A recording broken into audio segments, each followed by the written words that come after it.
ചങ്ങമ്പുഴ പാർക്കിൽ നിടപ്പള്ളിയിലെ ചങ്ങമ്പുഴ പാർക്കിൽ നിന്ന് രാമചന്ദ്രന്റെ മൃതദേഹം അദ്ദേഹത്തിന്റെ വീട്ടിലേക്ക് എത്തിക്കഴിഞ്ഞിട്ടുണ്ട്. സ്നേഹമോൾ നയനാൻ അവിടെ നിന്ന് ചേരുന്നുണ്ട്. സ്നേഹ, മൃതദേഹം വീട്ടിലേക്ക് എത്തിക്കഴിഞ്ഞോ?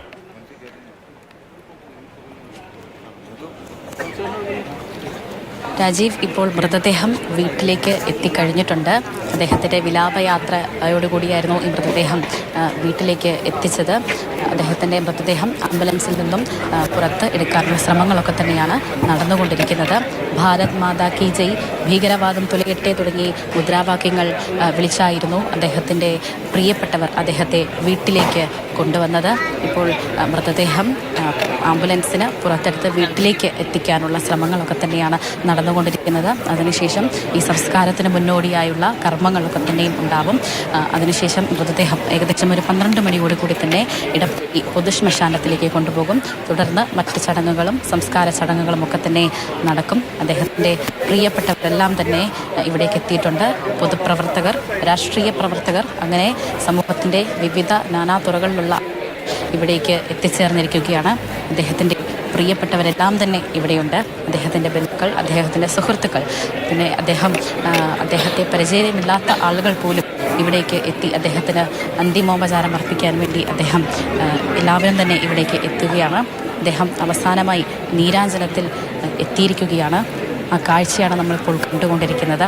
അവസാനമായി എല്ലാവരോടും ഒരിക്കൽ കൂടി യാത്ര പറയാൻ വേണ്ടി അദ്ദേഹം നീരാഞ്ജനത്തിൽ എത്തിയിരിക്കുകയാണ്.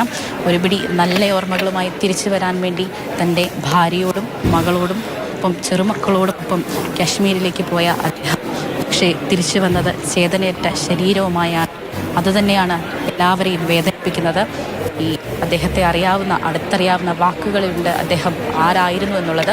ഏത് നേരത്തും ഏത് പ്രശ്നങ്ങളുമായി സമീപിക്കാവുന്ന ഒരു വ്യക്തിയായിരുന്നു അദ്ദേഹം. പക്ഷേ ഇനി അദ്ദേഹമില്ല. പക്ഷേ ഈ നാട് ഒപ്പമുണ്ട് എന്നൊരു ഓർമ്മപ്പെടുത്തലാണ്. ഈ ദൃശ്യങ്ങളിലൊക്കെ തന്നെ കാണാം. വളരെ ചെറിയ ഒരു വഴിയാണ് ഈ നീരാഞ്ജനത്തിലേക്കുള്ള ഒരു വഴി. ഈ വഴിയിൽ തിങ്ങിക്കൂടി നിൽക്കുന്ന ആളുകൾ അതിൻ്റെ തെളിവാണ്. ഞങ്ങളൊപ്പമുണ്ട് എന്നൊരു ഓർമ്മപ്പെടുത്തൽ കൂടിയാണ് ഈ നീരാഞ്ജനത്തിന്. അദ്ദേഹം ഏകദേശം 40 വർഷത്തോളമായി താമസിച്ചു വന്ന ഈ വീടിന് ഉൾക്കൊള്ളാൻ സാധിക്കാത്ത അത്രയും ആളുകളാണ് ഇവിടെ തിങ്ങി നിറഞ്ഞിരിക്കുന്നത്. അദ്ദേഹത്തിന് അന്തിമോപചാരം അർപ്പിക്കാൻ എത്തിയിരിക്കുന്നത്, അദ്ദേഹത്തെ അവസാനമായി കാണാൻ.